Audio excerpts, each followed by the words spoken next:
Welcome to Sheela's 5 stars kitchen. இன்னைக்கு நம்ம கிச்சனில் என்ன பார்க்க போகிறோன்னா கோகோனட் வெஜிடபிள் பிரியாணி எப்படி செய்யலான்றதை பார்க்கலாம். இது ஒரு லஞ்ச் பாக்ஸ் ரெசிபி.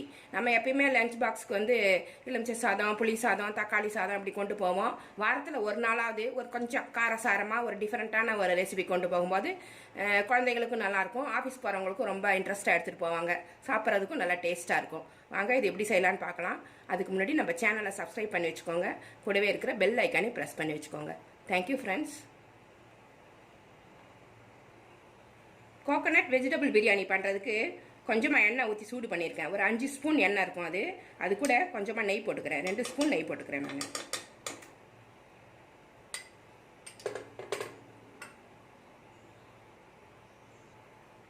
எண்ணெயும் நெய்யும் சூடாயிருச்சு. ஒரு 4 ஏலக்காய், 4 கிராம்பு, பட்டை துண்டு கொஞ்சம் எடுத்து வச்சுருக்கேன். ஒரு 1/2 ஸ்பூன் சோம்பு போட்டு தாளிச்சிக்கலாம். பிரியாணி இலை இருந்தால் கூட போட்டுக்கோங்க.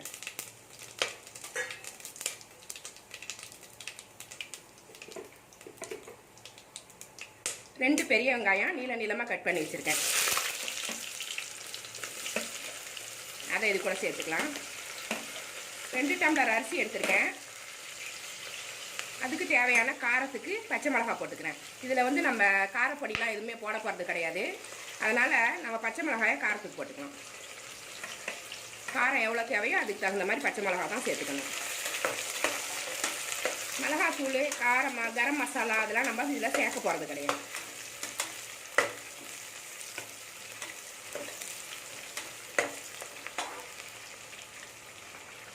இஞ்சி ஒரு 2 இன்ச் அளவுக்கு சின்னதாக கட் பண்ணி வச்சுருக்கேன். அதை இது கூட சேர்த்துக்கலாம். இதை அரைச்சி போட வேண்டாம். பூண்டு, ஒரு பூண்டு உரித்து வச்சுருக்கேன். இது வாசனைக்கு தான். இஞ்சும் பூண்டையும் இந்த மாதிரி கட் பண்ணி வச்சுக்கோங்க. பூண்டை உரித்து வச்சுக்கோங்க. முந்திரி பருப்பு கொஞ்சம் எடுத்து வச்சுருக்கேன். இது வந்து ஆப்ஷனல் தான். குழந்தைகளுக்கு வந்து முந்திரி பருப்பு போட்டு கொடுக்கும்போது அவங்க இன்ட்ரெஸ்ட்டாக சாப்பிடுவாங்க.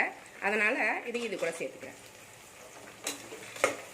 ஒரு நட்ஸு சாப்பிட்ட மாதிரி இருக்கும் நம்மளுக்கும். அவங்களுக்கு சத்தா ஒன்று கொடுத்தோம் அப்படின்ற மாதிரி. அதுக்காக தான் முந்திரி பருப்பு இருந்தால் போட்டுக்கோங்க.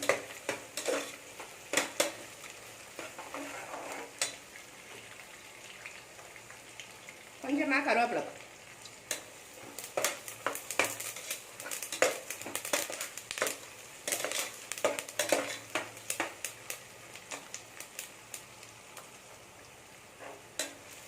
வெங்காயம், பச்சை மிளகாலாம் நல்லா வதங்கிருச்சு.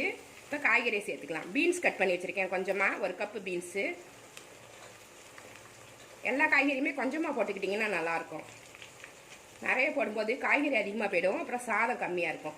கேரட் கட் பண்ணி வச்சுருக்கேன். ஒரு 2 கேரட்டு பொடியாக கட் பண்ணி வச்சுருக்கேன். அதையும் போட்டுக்கலாம். 2 உருளைக்கிழங்கு சின்னதாக கட் பண்ணி வச்சுருக்கேன்.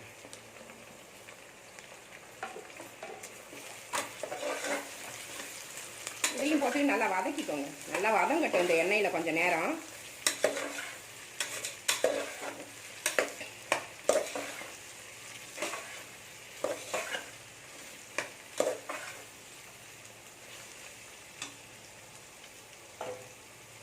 கொத்தமல்லி, புதினா கட் பண்ணி வச்சுருக்கேன். இது கொஞ்சமாக சேர்த்துக்கிறேன்.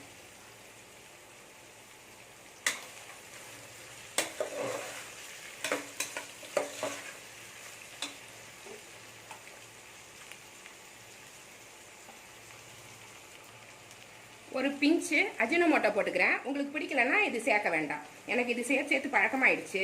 அதனால் அஜினோமோட்டோ ஒரு பிஞ்சு சேர்த்துக்கிறேன். அதுக்கு மேலே சேர்க்க மாட்டேன் நான். அது போட்டால் தான் நல்லா டேஸ்ட்டு கிடைக்குன்றதால அது போட்டே சாப்பிட்டு பழக்கம் ஆயிடுச்சு. போட விருப்பம் இல்லாதவங்க அதை தவிர்த்துடலாம்.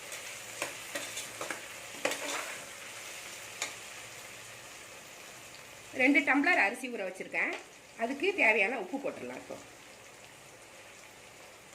2 ஸ்பூன், அப்புறம் ஒரு 1/4 ஸ்பூன் போட்டால் சரியாக இருக்கும். அதுக்கு மேலே போட வேண்டாம். உப்பு வந்து தேவையான அளவு உங்களுக்கு எப்படி விருப்பமோ அப்படி போட்டுக்கணும்.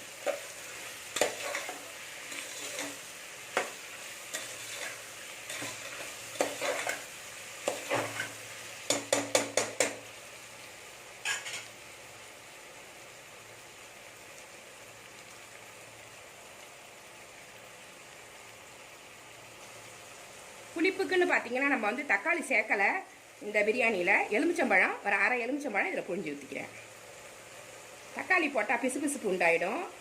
கோகோனட் பிரியாணி இல்லைங்களா, அது வந்து உதிராக வர்றதுக்கு அது கொண்டு வராது. அது ஒரு பிசுபிசுப்பு தன்மையை கொண்டு வந்துடும் தக்காளி. அதனால் நான் லெமன் போட்டுக்கிறேன்.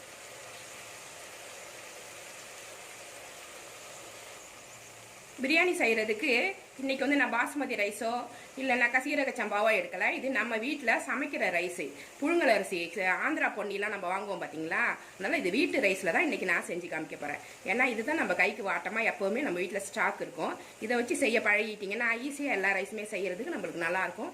இதுதான் நம்ம வயிறு ரொம்ப சாப்பிட முடியும். பாஸ்மதி சீரக சம்பாலாம் ஒரு அளவாக தின்னு சாப்பிட்டாலே நம்மளுக்கு வந்து திகட்டி போயிடும். இது நம்ம வீட்டு ரைஸ் வந்து நல்லாயிருக்கும். இதுவே பாருங்கள் எவ்வளோ பொடியாக இருக்குது அப்படின்னு சொல்லிட்டு இந்த ரைஸ் தான் நான் இன்றைக்கி செய்ய போகிறேன். இதை வந்து கழுவிட்டு நான் ஒரு 20 நிமிஷம் ஊற வச்சுருந்தேன். இப்போ 2 டம்ளர் ரைஸு ஊற வச்சு எடுத்திருக்கேன். இப்போ 2 டம்ளர்னா இதுக்கு 4 டம்ளர் தண்ணி ஊற்றணும். இப்போ பாஸ்மதினா நம்ம 1.5 தான் ஊற்றுவோம். இது வீட்டு அரிசி அப்படிங்கிறதால இதுக்கு வந்து 1 டம்ளர் அரிசிக்கு 2 டம்ளர் தண்ணி.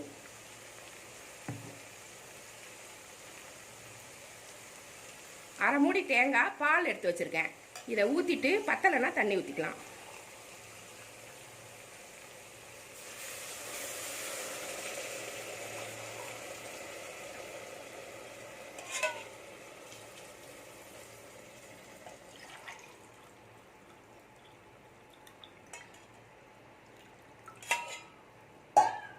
ரெண்டே 3/4 டம்ளர் தான் நான் பால் இருந்துச்சு, தேங்காய் பால்.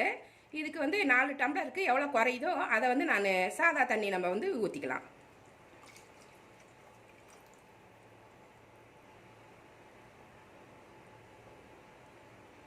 மீதி 1.25 டம்ளர் சாதா தண்ணி ஊற்றிக்கிறேன் நான்.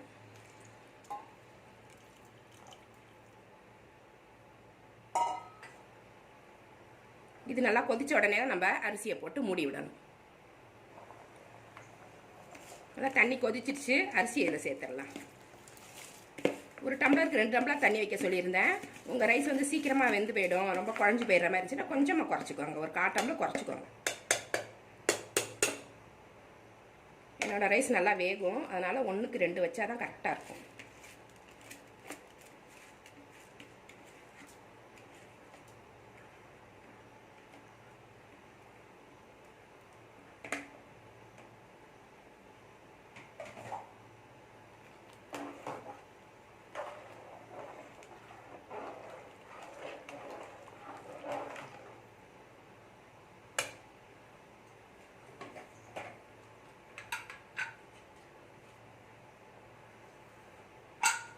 மூடி போட்டு மூடிட வேண்டியதான்.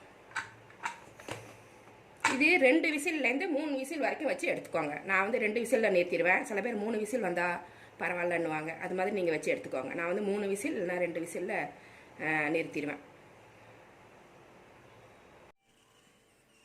குக்கரில் 3 விசில் வச்சு எடுத்தாச்சு. ஸ்டீம்லாம் போயிடுச்சு. இப்போ நம்ம இதை ஓப்பன் பண்ணி பார்க்கலாம்.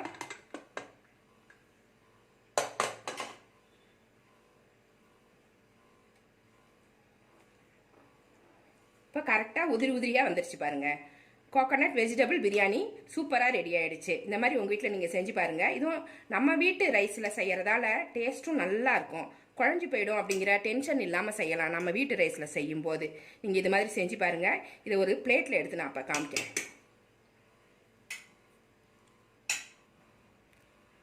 கோகோனட் வெஜிடபிள் பிரியாணி சூப்பராக ரெடி ஆகிடுச்சு பாருங்கள். இது மாதிரி நீங்களும் உங்கள் வீட்டில் ட்ரை பண்ணி பாருங்கள். இது டேஸ்ட் சூப்பராக இருக்கும். லஞ்ச் பாக்ஸுக்கு ரொம்ப அருமையாக இருக்கும். இதுக்கு தொட்டுக்கிறதுக்கு நீங்கள் வைக்கணும் அப்படின்னு நினச்சிங்கன்னா, குழந்தைகளுக்குன்னா இந்த கலர் அப்பளம்லாம் விற்கும், கலர் வத்தல் விற்கும், கலர் கலராக இருக்கும். அதை வறுத்து வச்சிங்கன்னா அவங்களுக்கு இன்ட்ரெஸ்ட்டாக சாப்பிடுவாங்க. அப்படி இல்லைன்னா பெரியவங்களுக்குன்னா ரைத்தா வைக்கலாம், ஆனியன் ரைத்தா, இல்லைனாக்கா பொட்டேட்டோ ஃப்ரை வைக்கலாம். இல்லைனாக்கா நீங்கள் வந்து முட்டை ஆம்லேட் போட்டுட்டு மசாலா போட்டு முட்டையை ஃப்ரை பண்ணி வச்சிங்கன்னா இதுக்கு மேட்சாக இருக்கும். நான் இன்றைக்கி வந்து இதுக்கு வந்து முட்டை தான் நான் ஃப்ரை பண்ணி வச்சுருக்கேன். அது மாதிரி ஆனியன் ரைத்தா வச்சுருக்கேன். மாங்காய் வந்து உப்பில் போட்டு எடுத்து வச்சுருக்கேன். அது மாதிரி நீங்களும் செஞ்சு பாருங்கள். இந்த ரெசிபி உங்களுக்கு பிடிச்சிருந்தா நம்ம சேனலை சப்ஸ்கிரைப் பண்ணி வச்சுக்கோங்க.